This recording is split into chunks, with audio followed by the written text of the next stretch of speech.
আজকে আমি বানাচ্ছি ছেলের আবদারে কাচকি মাছের হাতে মাখা বাটি চচ্চড়ি।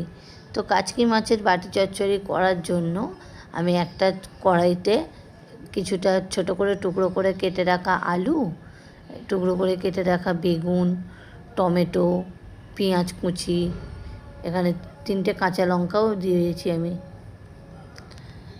আপনারা আপনাদের খাবারের ঝাল অনুযায়ী আপনারা ব্যবহার করবেন, যে যেমন ঝাল খেতে পছন্দ করে। এরপর দিয়ে দিলাম পেঁয়াজ কলি দিলে খেতে খুব ভালো হয়। আর একটু পেঁয়াজ দিয়ে দিলাম। তো পেঁয়াজটা একটু বেশি করে দিলে খাবারের স্বাদটা যেন খুব ভালো লাগে। আমার তো খুব পছন্দ, একটু বেশি করে পেঁয়াজ দিয়ে খেতে ভালোই লাগে। তো এরপর দিয়ে দিলাম আদা রসুন বাটা। আপনারা চাইলে আদা রসুন বাটা দিতেও পারেন আর আবার নাও দিতে পারেন। তো আমার কথার মধ্যে যদি কোনো ভুল হয়ে থাকে তাহলে আপনাদের কাছে ক্ষমা চাইছি, কারণ আমি এই ইউটিউবে নতুন ভিডিও বানাচ্ছি, হয়তো ভুল হতেই পারে। যদি ভুল হয় আপনারা ক্ষমা করবেন।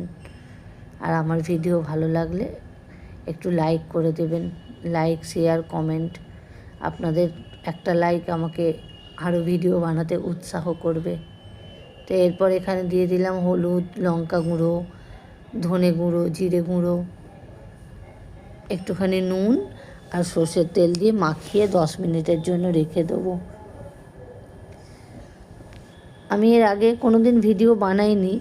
অনেকেই বলে যে এইভাবে ভিডিও বানাও, বাড়িতে একা একা বসে থাকো, সময় কাটবে।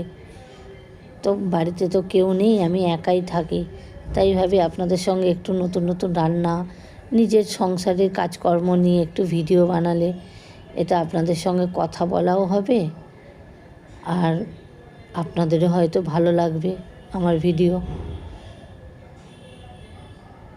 এই এখানে মেখে রাখলাম। আবারও রান্না করতে করতে, রান্নাটা করতে তো সময় লাগে, তাই আপনাদের সঙ্গে একটু কথা বলছি। আসলে একা থাকলে কি হয় বলুন তো, বাড়িতে তো কথা বলার মতো কেউ নেই, একা একা থাকতে থাকতে বোর হয়ে যাই। সেই জন্যে ভাবি ভিডিও বানাই। ভিডিও বানালে নিজের মনটাও ভালো থাকে, দুটো মনের কথাও বলতে পারি সবার সাথে।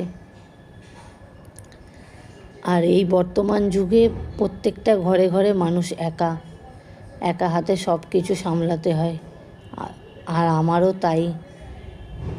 এবার এখানে বসিয়ে দেবো, ভাবছি ইন্ডাকশানেই বসিয়ে দিই। তো আস্তে আস্তে করে ইন্ডাকশানে এটা রান্নাটা হোক। আমি 800 দিয়েছি ইন্ডাকশানটা। এই যে এখানে হয়ে গেছে রান্নাটা।